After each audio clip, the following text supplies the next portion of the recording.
Hey, welcome back to Fame English Academy.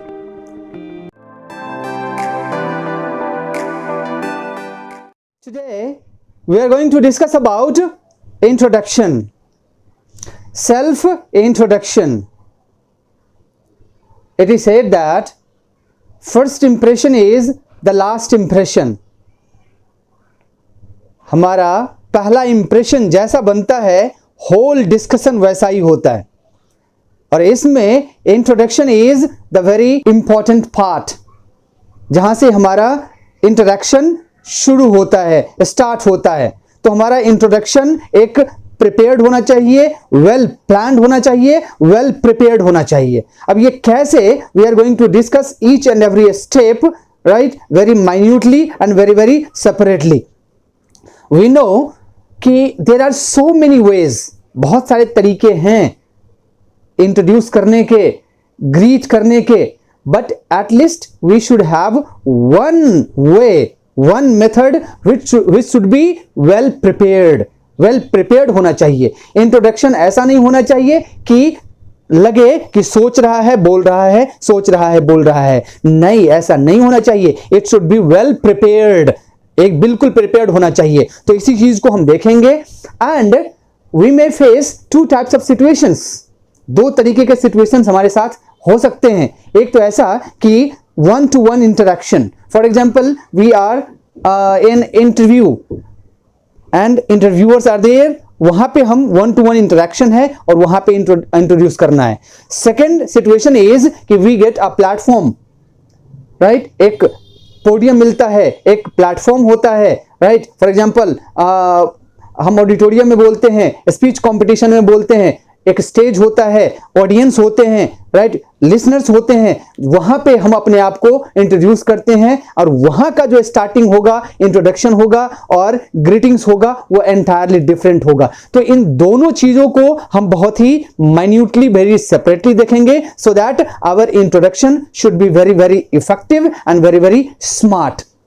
तो इसी चीज के बारे में हम आज बात करेंगे. देखिए, watch the whole video. It is going to help you a lot to make your starting very very effective and very very smart. Second thing, introduction के लिए one thing is very important, और ये है कि there should be smile on your face always. आपके चेहरे पे smile होनी चाहिए. One smile shows your confidence. You are comfortable, आप कंफर्टेबल हैं, एंजॉय कर रहे हैं सिचुएशन को. तो स्माइल को कभी गायब मत होने देना और एक सिस्टमेटिक तरीके से इंट्रोडक्शन देना. This is very important challenge for us. तो इसी चीज को हम स्टेप बाय स्टेप देखते हैं कि इंट्रोडक्शन में एक प्रॉपर स्टेप क्या होना चाहिए और हमारा जो एक वे है, एक तरीका है, वो इफेक्टिव कैसे हो. This is very important. तो इसी चीज के बारे में हम देखते हैं कि how to give very effective and interactive introduction. The first step of our introduction is greetings. Greetings बहुत ही सिस्टमेटिक होना चाहिए, अट्रैक्टिव होना चाहिए, बिकॉज यहीं से हमारा जो इंटरेक्शन है उसकी शुरुआत होती है. तो ग्रीटिंग्स हमारा बहुत ही एक सिस्टमेटिक पैटर्न से होना चाहिए. अब ये कैसे, एज आई टोल्ड यू कि if we are having one to one interaction, यदि वन टू वन इंटरेक्शन हो रहा है, फॉर एग्जाम्पल इंटरव्यू में हम बैठे हुए हैं, interviewer is there and I get a chance to introduce myself, तो वहां पे वन टू वन इंटरेक्शन का जो ग्रीटिंग्स होगा, हम ऐसे कह सकते हैं, good morning sir, good morning madam, या फिर गुड आफ्टरनून, या फिर good evening sir, good evening madam. ठीक है. अब इसका क्या टाइमिंग है, क्या प्रॉपर एक्सप्रेशन है, I have already discussed in the last video. आप उसको देखिए and you can clear each and everything. Now, if you get a chance to stand before some audience, auditorium में एक आपको स्टेज मिलता है, पोडियम मिलता है, एक प्लेटफॉर्म मिलता है और वहां आपको बोलना है, इंट्रोडक्शन देना है या फिर किसी पर्टिकुलर टॉपिक पे आपको बात करनी है, तो वहां का जो ग्रीटिंग्स होगा वो अलग होगा. इसको हम इस तरीके से कह सकते हैं, we will stand and we can say hello everyone. हम सबको एक नजर से देखेंगे एंड यदि जब सबका अट्रैक्शन आपकी तरफ आ जाता है, then we have to start कि first of all a very healthy, charming and pleasant good morning to all of you, good afternoon to all of you, या फिर good evening to all of you. यहां पे timing के according आपको use करना है। अब इसके बाद आप कहेंगे respected sir and dear friends. इसमें यदि आप और कुछ ऐड करना है आपको, for example respected sir, honourable chief guests and dear friends, तो यहां पे कोई एडजेक्टिव यूज करिए, एंड लगाकर आप सबको यूज कर सकते हैं। इसके बाद आप कहेंगे I am very happy to be here as I have got a golden chance to stand before you all to speak something about myself. For example आपको किसी पर्टिकुलर टॉपिक पे बात करनी है, तब भी आप इस चीज का यूज कर सकते हैं। फॉर एग्जाम्पल एक पॉल्यूशन टॉपिक है, आपको पॉल्यूशन पे बोलना है, आप कह सकते हैं I am very happy to be here as I have got a golden chance to speak, to stand before you all to speak something about pollution. तो ये जो चीजें हैं इसको एज इट इज रट जाइए, याद कर जाइए। हमारा जो ग्रीटिंग्स है एक वेल प्रिपेयर्ड होना चाहिए। बहुत सारे तरीके हैं कहने के, लेकिन एक तरीका कुछ एक ऐसा होना चाहिए जो आप पूरी तरीके से, जिसे आपको याद होना चाहिए। तो ये कम से कम याद कर जाइए। After that sky is open, you can use anything. तो इस तरीके से हम ग्रीट करेंगे, शुरुआत करेंगे।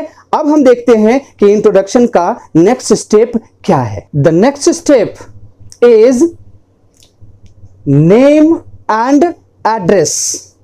इसके बाद हमें अपना नेम बताना होता है और एड्रेस बताना होता है।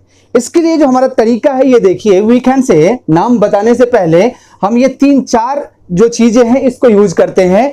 My name is, I am name, this is, या फिर माई सेल्फ। इसके बाद नेम होगा। अब ये देखिए, ये जो माई सेल्फ है इसका यूज बिल्कुल मत करिए। People use sometimes my self, this this this. अब ये देखिए, my self is a reflexive pronoun. इससे सेंटेंस की शुरुआत होती ही नहीं है, ये ग्रामेटिकली इनकरेक्ट है, इसलिए डोंट यूज माई सेल्फ, बिल्कुल नहीं। इसके बाद दिस इज सो एंड सो। अब ये जो है ये सही है, लेकिन इसका भी यूज आप मत करिए। ये जो है इस तरीके से किया जाता है। फॉर एग्जांपल एक कंपनी की कॉर्पोरेट मीटिंग चल रही है, जिसमें कंपनी के जो एमडी है वो पोडियम पे खड़े होते हैं और वो कहते हैं दिस इज, जिसको सब कोई जानते हो, तो उनका एक राइट बनता है कि this is.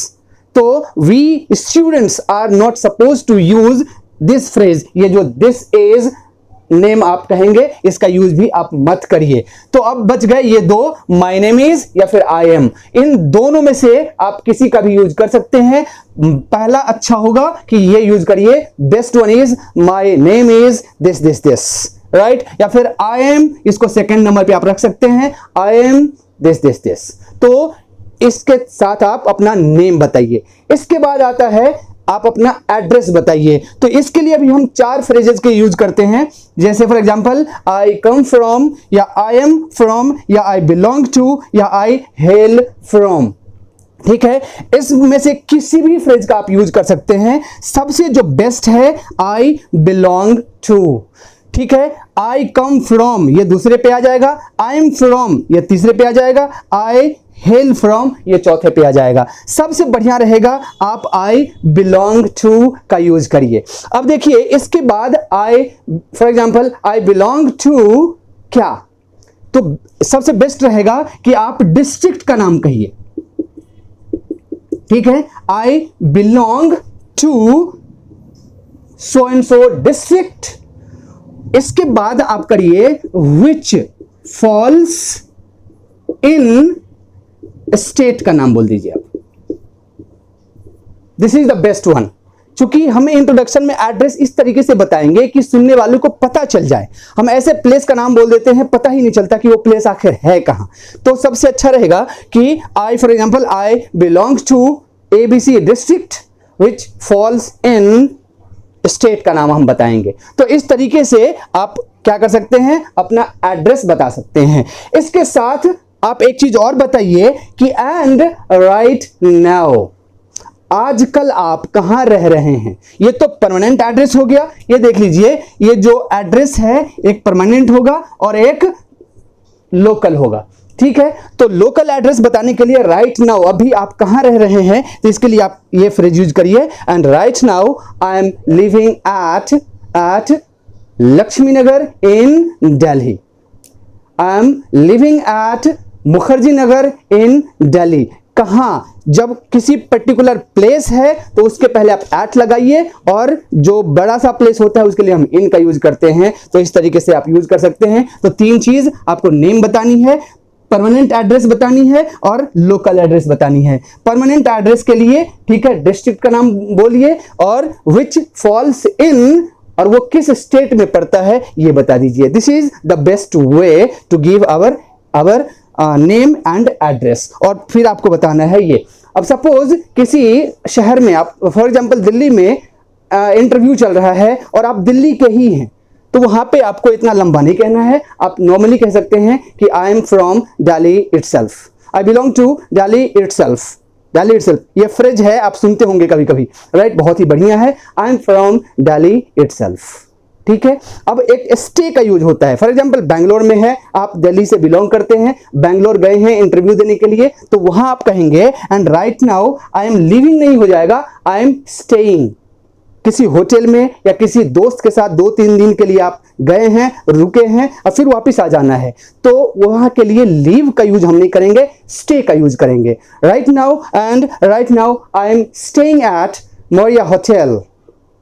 Right, Maurya hotel में मैं अभी रह रहा हूं। ठीक है, after that I will go back, फिर मैं वापस जाऊंगा। तो इस तरीके से आप अपना नेम एंड एड्रेस बता सकते हैं। अब हम देखते हैं कि नेक्स्ट स्टेप इंट्रोडक्शन का क्या है। Now the next step is qualification and additional qualification. अब ये क्वालिफिकेशन और एडिशनल क्वालिफिकेशन के बारे में हम बहुत ही डिटेल्ड में बताएंगे और एक सिस्टमेटिक तरीके से बताएंगे, क्योंकि यही क्वालिफिकेशन क्या है, हमारी पहचान है जिसके लिए हम जाने जाते हैं। तो क्वालिफिकेशन के बारे में जो है बहुत ही सिस्टमेटिक तरीके से हमें ईच एंड एवरीथिंग बतानी है। अब कैसे, इसकी जब हम शुरुआत करेंगे तो वी कैन से कि as far as my educational qualification is concerned, आप इसको रट जाइए और एजुकेशनल क्वालिफिकेशन बताने से पहले इसका यूज करिए। एज फार एज, अब ये देखिए FAR, बहुत लोग एज फॉर एज कहते हैं, this is not for, this is far. As far as my educational qualification is concerned. ठीक है, अब यहां पे माई एजुकेशनल क्वालिफिकेशन जो है इसको आप चेंज करके दूसरी चीज भी बना सकते हैं। फॉर एग्जाम्पल यदि हम कहेंगे कि जहां तक इस कलम की का सवाल है, हम कह सकते हैं कि as far as this pen is concerned, educational qualification के बदले बन गया दिस पेन। जहां तक इंडिया का सवाल है तो we can say as far as India is concerned, India is concerned. इसका मतलब हो गया कि जहां तक मेरी शैक्षणिक योग्यता का सवाल है, अब क्या इसको हम बताएंगे, तो टिल 12th तक आप इसका यूज कर सकते हैं कि I M in 6th standard या 6th class, I am in 4th class, I am in 10th class. Right, standard या फिर क्लास में से किसी का यूज आप कर सकते हैं। ठीक है, टिल 12th के बाद राइट आप करेंगे ये कि आई हैव डन। अब दो तरीके से इसमें भी करना है कि आपका हाईएस्ट क्वालिफिकेशन है जो आप कर चुके हैं और अभी आप क्या कर रहे हैं, दोनों चीज बतानी है। राइट, तो आप कह सकते हैं कि आई have done graduation and right now I am pursuing MBA। ठीक है, आपने जो कर लिया है और अभी जो कर रहे हैं, दोनों चीज आपको बतानी है। ठीक है, एंड राइट नाउ अभी आप क्या कर रहे हैं। Right, for example I have done graduation and right now I am doing CA। ठीक है, तो ये आपको बतानी है क्या कर चुके हैं और क्या कर रहे हैं आप। आई have done 12th in science and right now I am doing graduation with physics honors। आपको इस तरीके से क्लैरिफाई करनी है।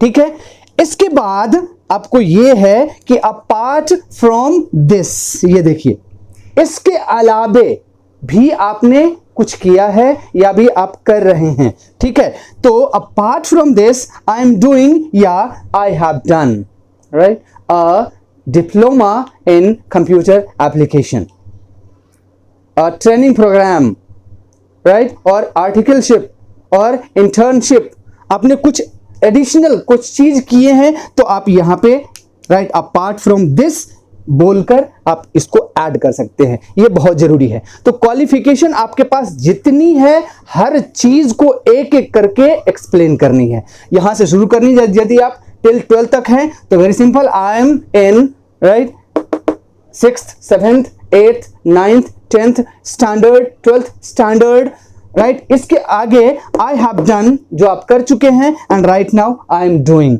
और इसके बाद अपार्ट फ्रॉम दिस, इसके अलावे आपने कोई डिप्लोमा किया है, कोई एडिशनल कोर्स किया है, कोई प्रोग्राम किया है, ट्रेनिंग प्रोग्राम किया है, तो आप यहां पे आई एम डूइंग या आई हैव डन करके आप ये कर सकते हैं। तो educational qualification as far as, इसको तो रट जाइए, इस चीज को आपको बोलना ही बोलना है, it will be very effective और सुनने में बहुत ही अच्छा लगेगा। तो this is the way we can speak about our educational qualification and additional qualification. अब हम देखते हैं कि इंट्रोडक्शन में इसके बाद कौन सा स्टेप आता है। The next step is family background. इसके बाद हमें फैमिली बैकग्राउंड के बारे में बताना होता है। फैमिली बैकग्राउंड बताने के लिए we can use this thing.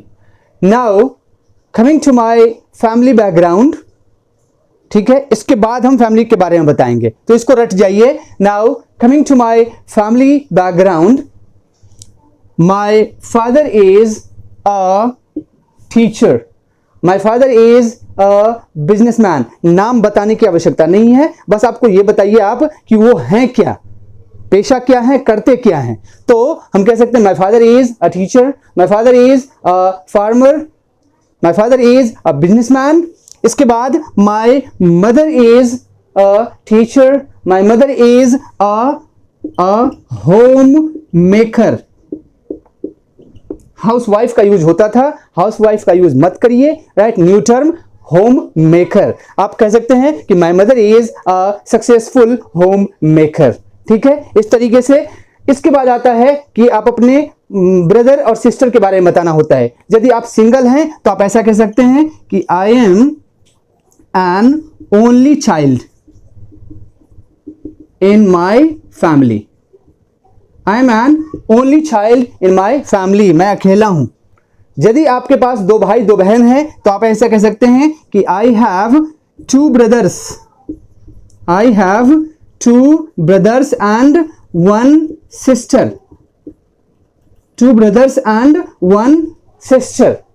दो भाई हमारे हैं और एक बहन है। एक ने कहा कि आई हैव टू ब्रदर्स, ठीक है, मैंने कहा नाम बताओ, तो उसने कहा राम। फिर मैंने कहा दूसरे का, तो कहा दूसरा तो मैं ही हूं सर। तो जब आप ही हैं तो आई हैव टू ब्रदर्स कैसे हो गया? तो आप कह सकते हैं कि वी आर थ्री ब्रदर्स या टू ब्रदर्स, ठीक है। आप इसको ऐसा कर सकते हैं, एक कि we are I have two brothers, तो we are three brothers and one sister, ठीक है। इसमें सिबलिंग का यूज होता है, जैसे I have one sibling, I have one या टू कर दीजिए, टू सिबलिंग्स। तो सिबलिंग्स का मतलब होता है इसमें भाई और बहन दोनों इंक्लूडेड हैं।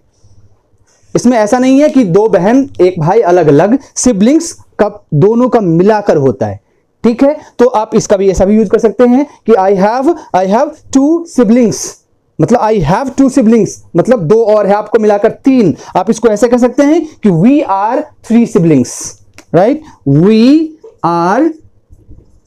Are three siblings. तो इस तरीके से आप अपने फैमिली के बारे में बात करेंगे, ठीक है। फादर क्या है, मदर क्या है, आपके कितने भाई हैं, कितने बहन हैं, और वो क्या करते हैं नहीं करते हैं, ये इतना डिटेल में नहीं जाना है। जब क्वेश्चन आएगा तब आपको प्रिपेयर रहना है बताने के लिए। तो in this way we can speak about our family background. Now coming to the next step, the last step is hobbies. We have to speak about our hobbies. Hobbies के बारे में। हॉबीज होना ही होना चाहिए। कुछ लोग कहते हैं कि I don't have any hobby, hobby है ही नहीं, डोंट स्पीक लाइक दिस। जिसके पास हॉबी नहीं है उसका जो एक इम्पैक्ट है वो नेगेटिव इम्पैक्ट जाता है। आप खाली समय, जो हॉबीज का मतलब होता है खाली समय व्यतीत करना, कहाँ व्यतीत करते हैं, कैसे व्यतीत करते हैं, किसके साथ व्यतीत करते हैं, ये आपके पर्सनालिटी से राइट जुड़े हुआ है। तो हॉबीज के बारे में हमें बताना ही बताना है। हॉबीज आप क्रिएट करिए। और इसको जो बोलने के तरीके हैं, आप ऐसा कह सकते हैं, now let me tell you something about my hobbies.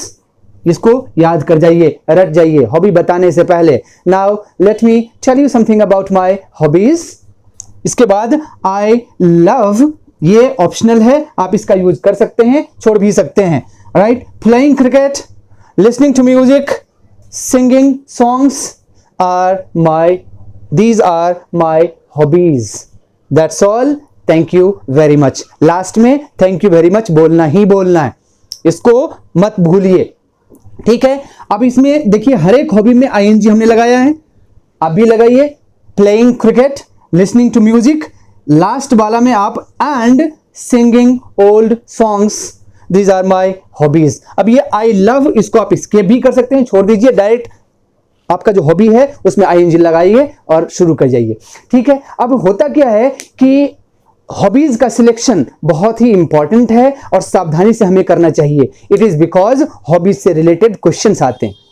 आपने कहा कि playing cricket, watching cricket match, right, ये आपका हॉबीज है, ठीक है। लेकिन ऑस्ट्रेलियन का एक जो टीम है उसमें अभी कौन कौन से प्लेयर्स हैं, उसके नाम क्या है ये भी पता नहीं है, तो ये हॉबी नहीं हुआ।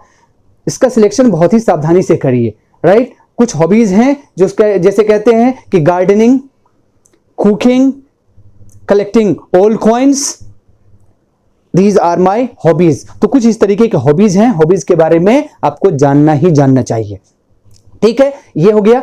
इसके बाद इसमें आप एजुकेशनल क्वालिफिकेशन के बाद आप एक्सपीरियंस के बारे में भी डिस्कशन कर सकते हैं। इफ यू आर एक्सपीरियंस्ड है, I have 6 years of experience in sales and marketing. I have 5 years of experience in HR department. ठीक है, I am working right now. I am working with this company. इसके साथ आप काम कर रहे हैं, तो एक्सपीरियंस आप एजुकेशनल क्वालिफिकेशन के बाद बता सकते हैं। एक है इसमें, इसके बाद आपको प्रिपेयर्ड रहना है किसके बारे में, स्ट्रेंथ के बारे में। स्ट्रेंथ, वीकनेस, ठीक है, और एक एम। ये तीन चीज अलग से क्वेश्चंस आते हैं, आपको इंट्रोडक्शन में ऐड नहीं करना है। क्वेश्चन आएंगे कि what is your strength, strength क्या है, आप हार्ड वर्किंग हैं, पंक्चुअल हैं, राइट, ये सारे हॉबीज हैं, ये स्ट्रेंथ हैं, तो स्ट्रेंथ करिए। इसके बाद वीकनेस, आप में कमजोरी क्या है, तो कमजोरी भी घुमा करके एक पॉजिटिव चीज ही होनी चाहिए। फॉर एग्जाम्पल हम कहते हैं कि I cannot say no to anyone when anyone asks help. जब कोई हेल्प मांगते हैं तो मैं किसी को नो नहीं कह पाता हूं। आई एम स्ट्रेट फॉरवर्ड, मैं चीजों को स्ट्रेट फॉरवर्ड बोल देता हूं मैं, ये हमारा वीकनेस है, इसमें मैं कंट्रोल कर रहा हूं। तो वीकनेस ऐसा होना चाहिए जिससे आप उसको क्या कर सकते हैं, रिमूव कर सकते हैं। तो ऐसा वीकनेस आप तैयार कीजिए। इसके बाद एम, आपका एम क्या है, बनना क्या चाहते हैं लाइफ में। बहुत लोग को एम के बारे में भी पता नहीं होता है। तो ये तीन चीज है जिसके बारे में एडिशनल क्वेश्चंस आते हैं, इसका प्रिपरेशन करिए, ठीक है। This is the way we can give our introduction. As I told you कि there are so many ways, लेकिन एक वे ऐसा होना चाहिए जो हमें वेल प्रिपेयर्ड हो हमारे साथ। तो ये जो तरीका था, आप इसको सिस्टमेटिक तरीके से प्रिपेयर करिए and you can give your proper introduction, ठीक है। आज के वीडियो में बस इतना ही, मिलते हैं नेक्स्ट वीडियो में, तब तक के लिए टेक केयर, बाय बाय।